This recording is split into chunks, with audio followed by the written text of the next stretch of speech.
काण है जे गुटे दिन दुईटा पारायण देखबा के पड़ला। तो हेलो भाई मुझे अपन कर दिव्य स्वागत करछे आउ गुटे मिनी ब्लॉग के। तो आज आमे खोलिया पाली जैथिनु बेले रास्ता न पोस्टर गुटे देखबा के मिलला खोलिया पाली कॉलोनी पड़ारे गुटे पारायण होउचे बोली।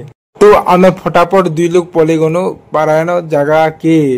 पारायण जगह पे पहुंचीला परे हेन आमके देखबा के मिलला कि हेन तो खाली स्टैंड मने का गाड़ुथिले।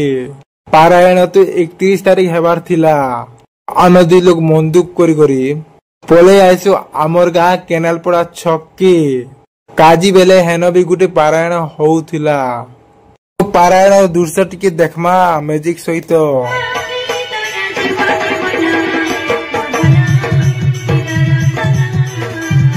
आउ जदि मिनी ब्लॉग भल लागला बेले लाइक शेयर कमेंट आउ चैनल को सब्सक्राइब जरूर करबे। तो खूब जल्दी देखा आउ गोटे ब्लॉग रे।